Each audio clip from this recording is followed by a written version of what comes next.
Dear students, I welcome you all back to my YouTube channel once again. I hope the previous video on the discussion of economics part 1 has been somewhat useful to you.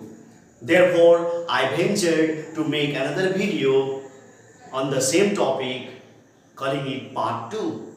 And I am grateful, really very grateful to my colleague, Honorable Sir Mr. Ganesh Dahal, for managing time for me in spite of his hectic schedule.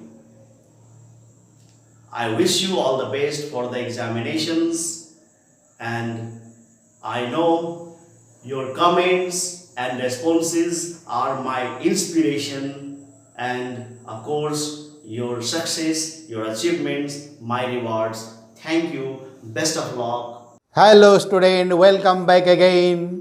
Me Ganesh Dahal going to present you next video.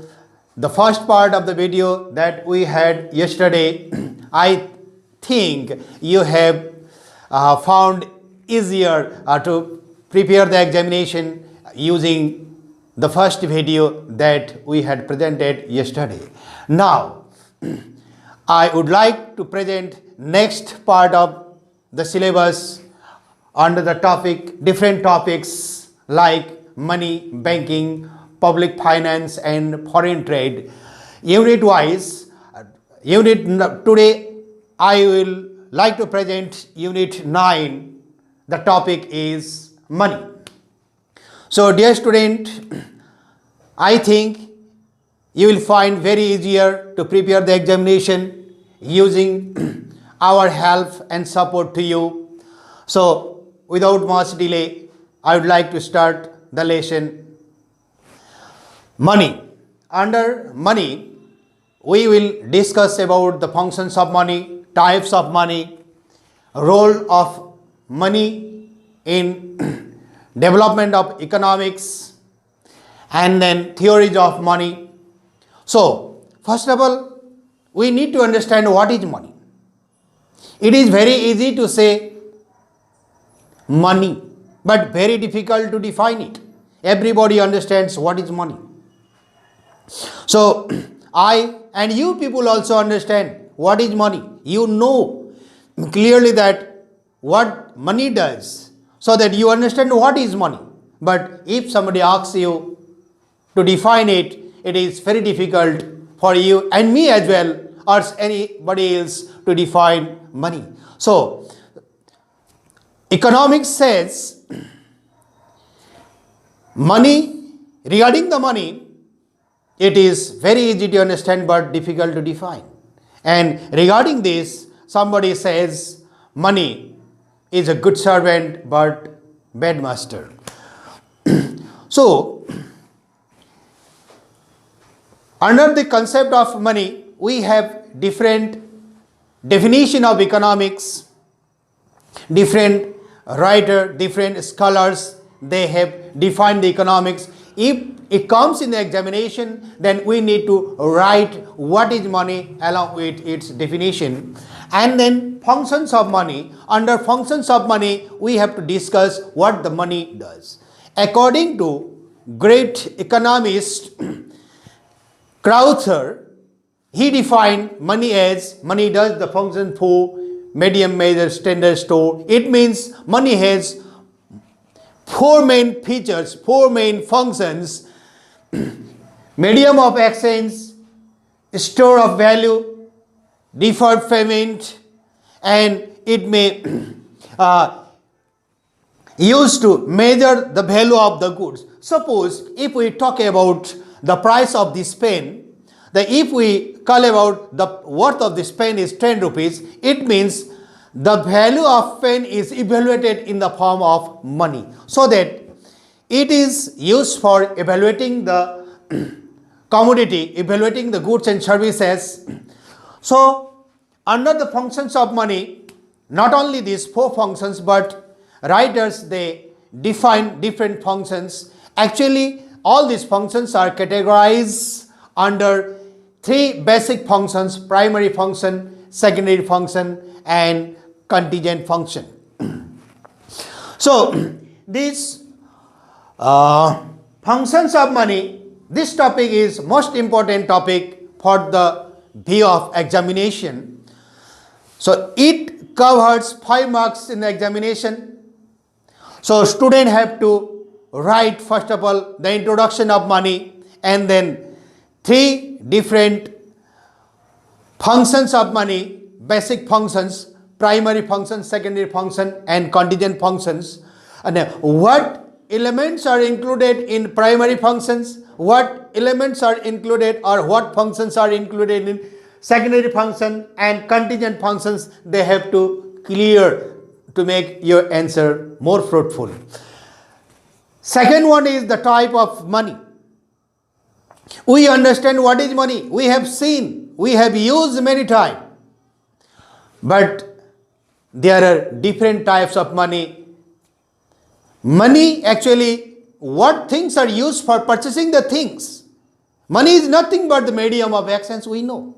The things that used for medium of exchange we regard as money. This pen may be the money if it is generally accepted by people. If all people accept this as money, this is a 10 rupees note if we suppose, and if I use this pen for purchasing a packet of something or anything else, then if he uses or accepted this pen as the money, then we consider it is a money. So money is the things. So while discussing about the type of money, we definitely go from the history of money. During the time people used things as money, commodities as money, goods as money. In the time of history, people used bones, horns of animal, even wood they use as money. That means commodity goods are used as money, so that we call commodity money. First of all, commodity money. Second one is metallic money. People use different types of metals like copper, gold, silver, even iron also used as money. So if the monies are used by making the pieces of metal as a medium of exchange, so we regard this is the money. Therefore, while metals are used to indicate the money or using the medium of exchange, these things become as money. Therefore, second one is metallic money. Third one is paper money. Paper money, money made of paper, is paper money. Generally, paper money has been used in Europe during the medieval period. So, first paper money introduced in Sinabut. And anyway, the money made of paper is called paper money. And paper money are of different types. Like as the metallic money are of different types. Standard coin, token coin. If the face value and metallic value are equal, then we call this money as the standard coin. If the face value and metallic value are equal, then we call this money as the standard coin. Similarly, if the face value is greater than the metallic value, it is the token coin. If somebody mails it and sells the metal in the market, it worth the person less than its face value. Therefore, metallic value is less than the face value of the token coins. Like that, paper money are of 4 types. Say, representative paper money. Under this paper money, the government has to keep reserve the equal percentage of the face value of the paper money in the central bank or the concerned authority for introducing the particular amount of money. Second one is convertible paper money. It does not need to reserve the whole amount of reserve in the concerned authority for introducing this type of money. That is, but the government makes guarantee to pay the amount that the claimer wants that is the convertible paper money, and another one is inconvertible paper money. In convertible paper money does not make any guarantee to return back or reserve any kind of gold or silver reserve. And third one is fiat money. This fiat money is emergency money. The government may introduce such type of money during the type of emergency. By the direction of the government and the requirement of the economy, the government may direct the monetary authority to introduce such type of money, what we call the fiat money. So, functions of money is the most important topic. Similarly, types of money also important topic for the examination. Dear student, it also holds 5 marks in the examination. Third one is the role of money. What the monetary system helps in economic development. If this question comes in the examination, the student have to think that what is the role of money? Money makes the economy easier, makes the business easier. It works as the fuel for moving the economy. We have to write at least 5 points for the role of money. Fourth one is the theory of money. Under the money lesson, money unit, we have only one theory of money. This one is quantity theory of money. The quantity theory of money was developed by neoclassical economist Irving Fisher. So, according to this theory, when the government supplies money, due to this, the price level rises. When supply increases, value of money reduces. There are 3 facts to be understood under this theory. First thing is the supply of money. Second one is the price level. Third one is the value of money. When supply of money increases in the economy, price level also increases at the same rate, but value of money reduces. Price level and the supply of money, they go to the same direction, at the same proportion. But the value of money reduces or the inverse as the same proportion. If 2% the supply of money increases, then value of money reduces by 2%. But price level increases same percent.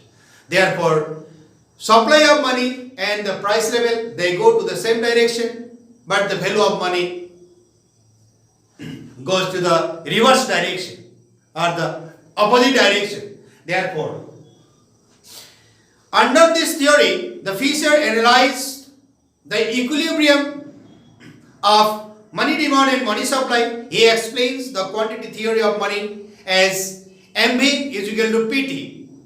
By using the equation MV is equal to PT, M means currency money, V means velocity of money, whereas P means price level and T means transaction.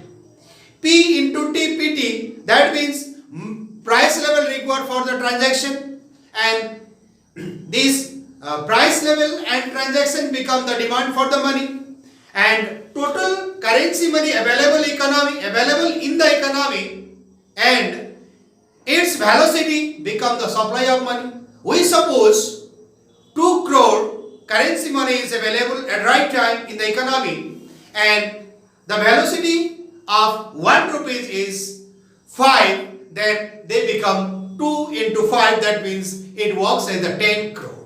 So 10 crores become the supply of money. So Fisher used MV is equal to PT to explain the quantity theory of money.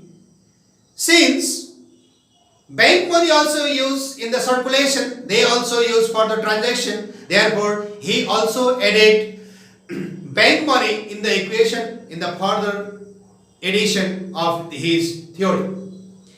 Now, the theory has become PT is equal to MV plus M1 V1. M1 means total bank money, V1 means velocity of bank money. So that this theory totally explains about the relationship between the money supply, price level and the value of money. Dear student, if it comes in the examination, it covers 10 marks for you. And you have to introduce the theory first. Who invented the theory? Who propounded the theory? First of all, you have to write this.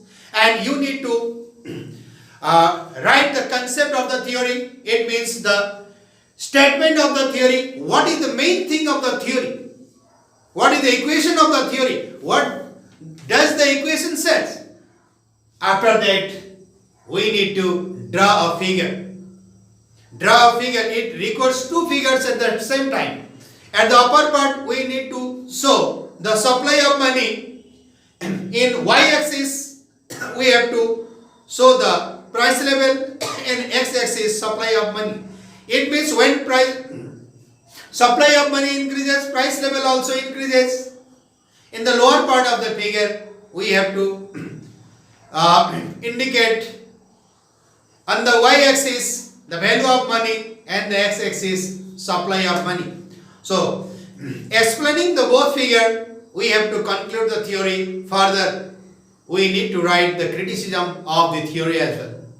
If the question asks you as critically explain the quantity theory of money or the Fisher's quantity theory of money, then we need to introduce the theory first and write the statement of explanation, draw the figure, and then explain whole criticism points. At least 5 points we need to explain. Dear student, our videos, our effort may boost you to keep your knowledge level, keep your understanding level high, and make the performance better in the examination. Dear student, in the topic of money, we will have to discuss about the inflation, deflation and their consequences. Under the topic of money, inflation is very important topic, but it holds only 2 marks. Inflation means general rise in price level. When price level rises in the economy as a whole, this condition is called the inflation. It means rising of price. But we don't say the rising of price of particular commodity as the inflation, but rising of general price level is inflation. And inflation, what are its effect on the economy? What are the consequences of inflation? It is the most important topic. Like as the functions of money from the inflation, consequences of inflation is important one which covers 5 marks in the examination. Dear student, under consequences of inflation, we need to explain at least 5 points, and like what effects it gives to the economy. Suppose degradation of the total economic level, increase of price level, reduction of the value of money. These are the general effect of inflation. So the student have to explain at least 5 points for this. But before explaining the points, they need to, or you people need to write the concept of inflation as well. What is called inflation? And then we need to explain the consequences. Later, deflation. Deflation carries 2 marks in the examination. So we need to write the concept of deflation. Deflation means falling of price level. Falling of price level. General falling of price level is called deflation. It is very clear that we never need to understand the falling of particular price of the commodity is not deflation, but a general fall in price level. If as a whole fall in price level, then we need to understand the deflation, condition of deflation. it is very clear that both things are, inflation and deflation, both are very harmful for the economy.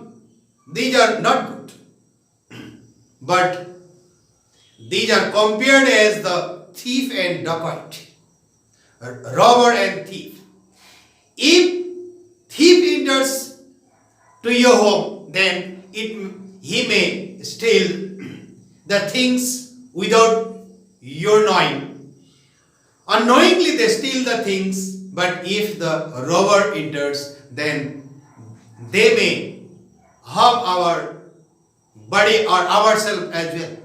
They loot our things and they may harm us as well. So that robbers are more danger than the thieves, but socially both people are not digested. They are antisocial people. So that deflation and inflation are compared as thief and robbers. Both are harmful for the economy, but more harmful is deflation. While price rises, profit amount increases for the producer.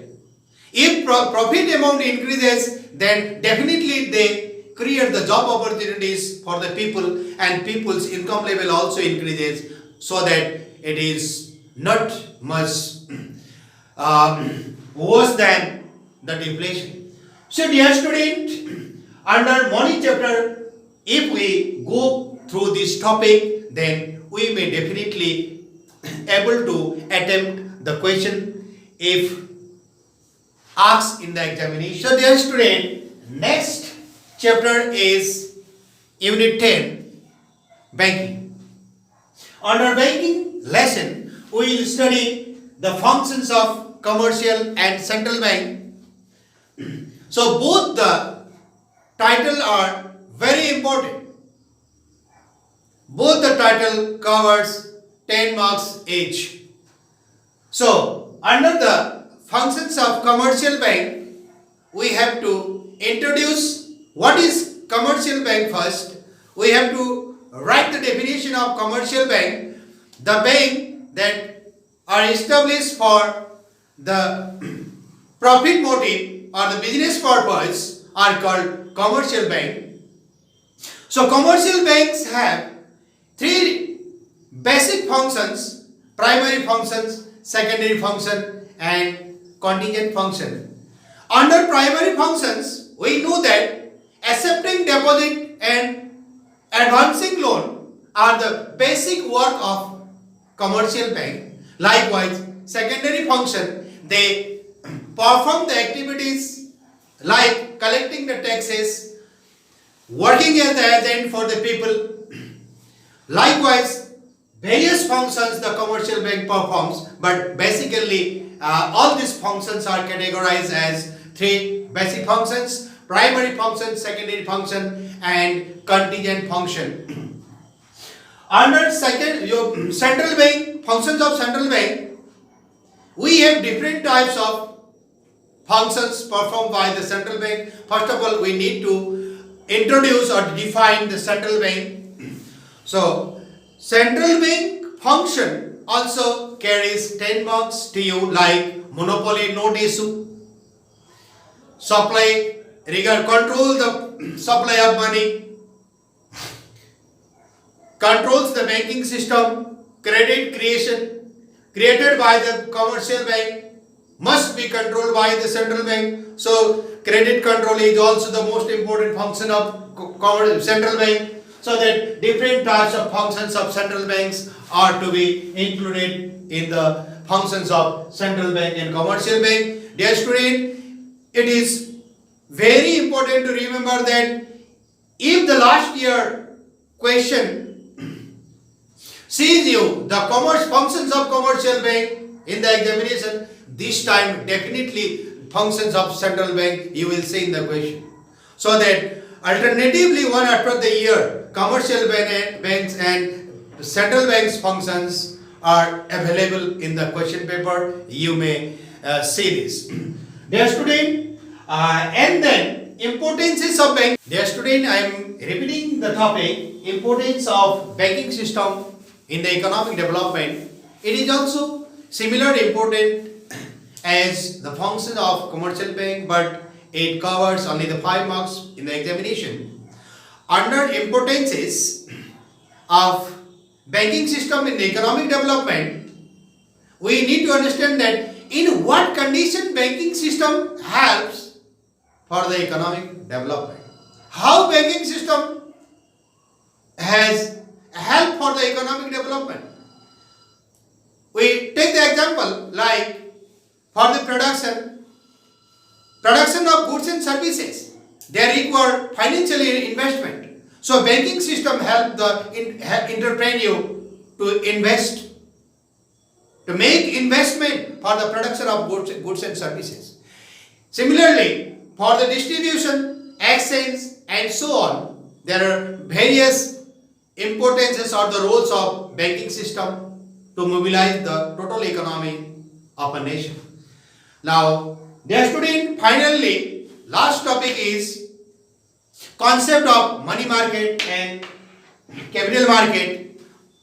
Money market and capital market, they also very important for the sake of economic understanding, but for the view of examination, if the concept only comes what is money market or what is capital market, they cover only 2 marks each.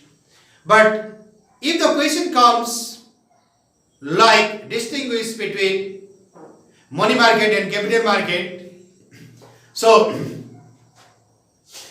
it covers 5 marks to you. Actually, we have to understand that money market, it is the system or the selling of capital or the capital goods for only within the year. We say this is the money market. Under money market tradings, share, bonds, equities are traded. But in capital market also same things are traded, but their total duration is more than 1 year. So capital market, the concept of capital market and money market along with their differences is also important for the examination. Dear student, in this way we have completed our unit 9 and unit 10. Dear student, we will continue again unit 11, government finance or public finance. Government finance means government income and expenditure recording. It is the study of public finance, is the study of government income and expenditure. There are 3 pillars of public finance. Say government revenue or the public revenue, public expenditure or the government expenditure, and government debt.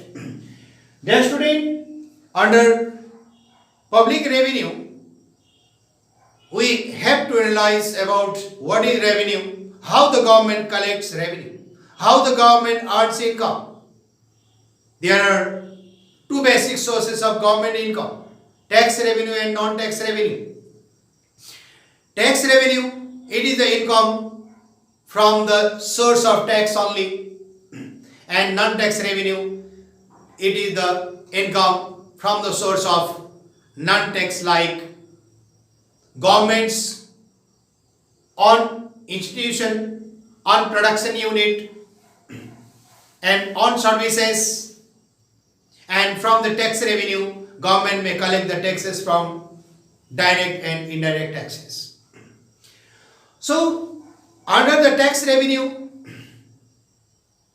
we have to study about the direct tax and indirect tax. Direct tax, if the amount of tax levied to the particular person or input to the particular person and paid by the particular one is called direct tax. It cannot be shifted to other. Suppose if the government imposes tax on me, on my income, then I have to pay it compulsorily. I cannot shift to other. This type of tax is called direct tax. For example, income tax, property tax, profit or the commission tax, these are the types of direct tax. Indirect tax, the system of tax that can be shifted to other. If the government imposes on particular person or the organization particular amount of tax, then it may shift to other people, it may shift to other, then this kind of tax is called indirect tax. So indirect tax and direct tax, clearly need to know that direct tax cannot be shifted to other, but indirect tax can be shifted to other. One can absorb indirect tax from other people, but direct tax have to be paid by particular person whom it has been imposed.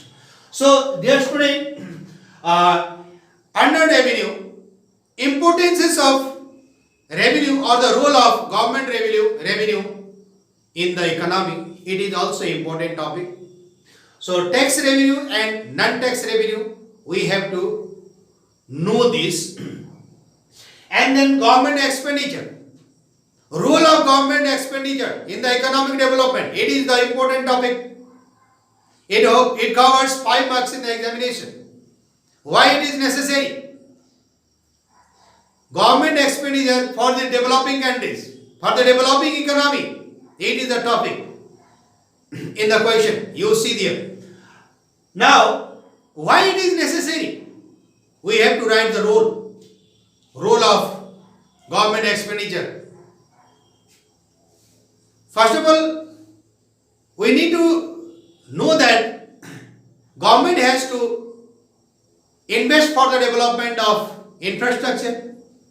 Generally, developing countries are facing the problem of low production, technological backwardness, traditional use of technology. There require the government expenditure. If the infrastructure development is possible, then production also comes in a bulky amount, which helps in total economic development. It may increase the total revenue, it may increase the tax, it may increase the job opportunities. Therefore, dear student, the role of government expenditure is also the important topic under public finance. Next one is public debt. Public debt means if the government unable to invest by its own revenue or the unable to meet expenditure by the income of the government, then government need to borrow loan from different sources. The government has to borrow loan from internal or the external sources. If it borrows from within the country, then we say it is the internal debt. And if the government borrows loan from foreign country, foreign government or the foreign institution or the organization, we say this is the external debt. So these three are the basic main pillar of public finance, say government revenue, government expenditure and government debt.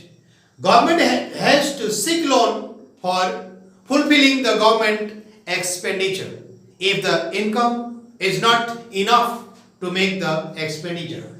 Dear student, likewise, we need to study the concept of taxation. What is called tax? Tax is a compulsory obligation to the citizen. They have to pay the tax. They should not pay tax. One should not say like that. We should pay tax. One should not say like that. We have to pay tax. It is compulsory obligation to the citizen. If the government imposes tax on me, then I have to pay to the government. So it is compulsory to pay to the government. So under the concept of taxation, we have to write about direct and indirect tax, concept of direct tax and indirect tax that I have already cleared to you. In direct tax, we have to add their merits and demerits or advantage or disadvantages of direct tax and advantages of or disadvantages of indirect tax as well. So the direct and indirect tax concept covers 5 marks in the examination. Finally, concept of progressive, proportional, progressive, regressive, degressive taxes. These are also the very important topic for the examination. Progressive tax, if the taxation, if the rate of tax increases along with the increase in taxable base income, then we say this is the progressive tax. Likewise, proportional tax, if the tax system, it is the type of tax system in which the tax rate remain constant as any level of income, whatever maybe the increase or decrease the income level, but the tax rate remain the fixed. Such type of tax system is called proportional tax system. Likewise, regressive tax, as the increase in income level, the tax rate reduces. Just it is the very harmful tax to the people. It means under this system, income level increases one end, on the other end, tax rate reduces. But it means this system of tax exploit the poor people. That low level income have to pay more tax. Like finally, degressive tax, it is the mix of proportional and the progressive tax. Up to the certain level of income, the tax rate increases and thereafter remain flat, remain constant. This type of tax is called degressive tax. Dear student, under the public finance title, in characteristics of good tax also we have to study. Characteristics of good tax, it means canon of taxation, code of conduct. While imposing the tax, what laws to be fulfilled by the government, what code of conduct to be followed by the government, what rules to be followed by the government are included as the canons of taxation. So sometimes we say this is the characteristics of good tax, like tax rate should be certain. How much to be paid, one need to understand. Tax rate must be clear, and how much tax to be paid by the citizen to the government, it must be clear. So such canons, altogether 10 canons available in the syllabus in your book. Dear student, it covers 5 marks to you in the examination, and it is the most important topic among these topics, characteristics of good tax. Now finally, budget formulation process in Nepal. It carries 5 marks and it is very important topic to you. Budget formulation, how government budget is prepared. We have come across and we listen many times. Government has presented the budget, government has declared the budget, and budget, under the budget, this much amount has been invested to this sector, this amount is invested to this sector. You might have heard this. Dear student, how this budget has been formulated, their process of budget formulation. Suppose while preparing the new budget, one should need to collect the data, one should need to present the data. These are the process.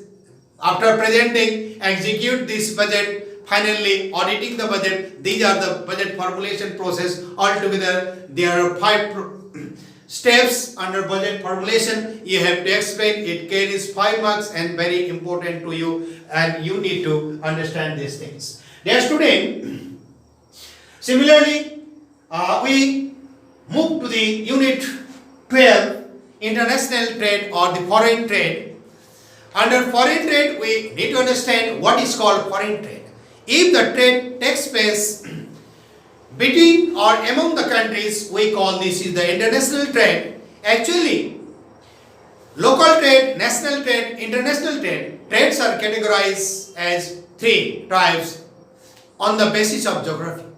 So, here we need to discuss about the international or the foreign trade only. The trade taking place with one country with the rest of the world is called international trade. Under international trade, we have to discuss about the role of foreign trade in the economic development, what the foreign trade facilitates us, how it helps the economic development, how it helps our economy to grow. Likewise, country involved in foreign trade, the people of that country may able to utilize the production produced in the foreign land. So this is the benefit or the role of foreign trade. Under the foreign trade, competition takes place in the economy. They may enjoy the job opportunities as well. Foreign investor may invest the investment and may create the job opportunities. Therefore, these are the basic importances or role of foreign trade to a country, to the economy. So at least 5 roles we need to explain if the question asked to you in the examination. Letter BOP and BOT. Concept of BOP and BOT covers 2 marks each. If it comes as differentiate between BOP and BOT, then we have to write the answer covering 5 marks. BOP means balance of payment. BOT means balance of trade. Balance of payment means total transaction of a country.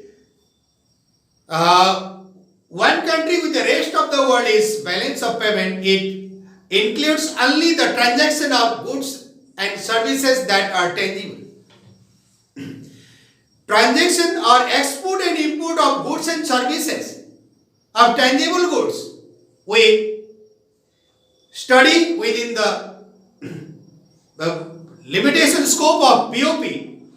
BOP covers only the transaction of tangible goods, but BOT covers all transaction of one country with the rest of the world. That is the balance of trade. Balance of trade includes balance of payment as well. Dear student, now free trade and protection policies. Free trade means when a country's goods and services entered without any restriction to another country, this system is called free trade. Without any political restriction, if one country can make the business to another country, this system is called this system is called free trade. There are many benefits of free trade. If the question, this free concept of free trade or the advantages and disadvantages of free trade covers 5 marks in the examination. Dear student, you have to write the concept of free trade, what is called free trade and what are their importance and what are their advantages and disadvantages in the examination to cover the 5 marks. Second one is the protection policy. Due to the free trade, developing countries generally become the victims of exploitation. Therefore, protectionism is necessary. The government of developing countries or any country can protect their economy from the sharp competition of multinational companies. The product of multinational companies may be very cheaper and well finished, good qualitative, but the product of developing countries or underdeveloped countries may be higher price and traditional.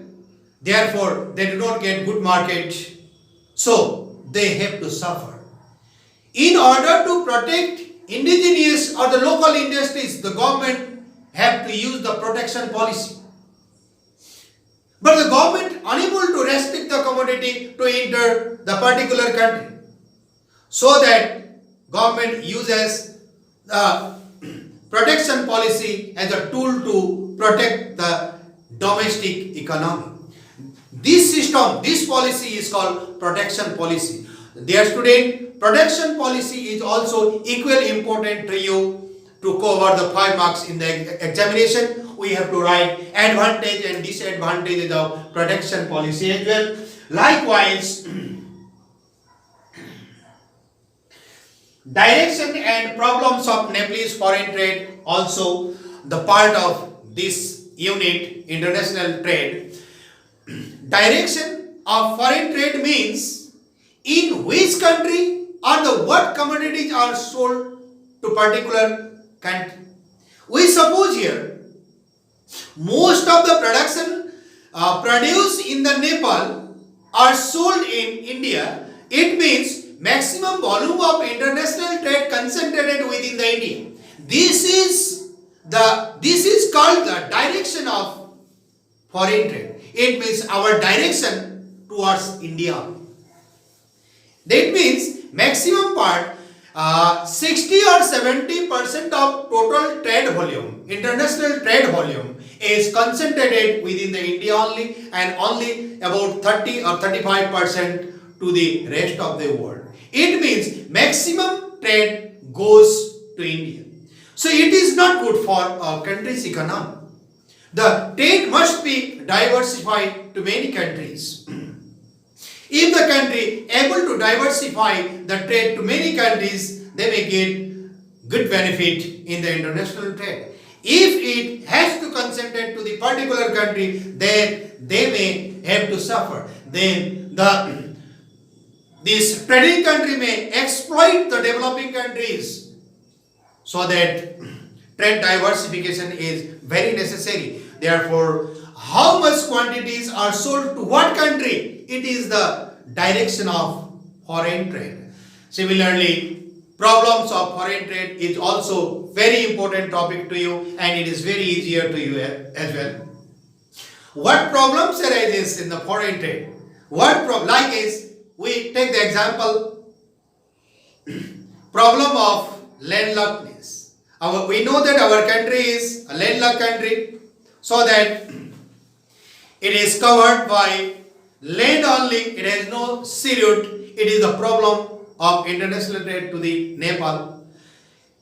Likewise, low quality production, low level of production, technological backwardness, low quality labor, low investment level, high price. These are the things that have been facing by Nepalese economy as the problem of foreign trade. Dear student, finally, under this foreign trade topic, we have to discuss about the Ricardian theory of international trade, or the comparative cost theory of international trade. This theory is developed by classical economist David Ricardo. So, he analyzed this theory by comparing cost of production. In comparative cost theory, Ricardo explained how the international trade takes place.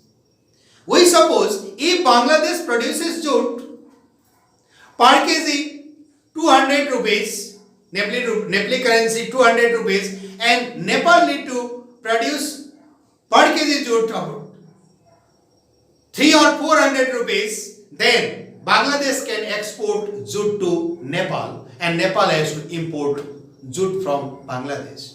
And likewise, if Nepal able to produce coffee per kg, we suppose 1000 rupees, and Bangladesh require 1500 rupees to produce 1 kg coffee, then Nepal and Bangladesh may involve in foreign trade. Nepal exports coffee to Bangladesh, and Bangladesh imports coffee from Nepal. Likewise, Nepal imports jute from Bangladesh, and Bangladesh imports coffee from Nepal. It means if the particular product comparatively less cost, then the country produce the particular product to involve in the foreign trade, and the both country will be beneficial involving in the foreign trade. Therefore, Ricardian theory of international trade covers 10 marks to you in the examination. It is the most important topic to you. Dear student, now finally I have to tell you, we all know we are under the threat of COVID-19 pandemic. Even at this time, my dear colleague Mr. Dipesh Bhagat has made great effort to make you understand about the knowledge of economics. He made great effort for you, for your support, for your benefit to make this video. Dear student, I must appreciate him for his kind support, not only for me, to you as well. So he is most appreciable. Best of luck to you, best of luck to him, best of luck everybody. Thank you. Have a good day.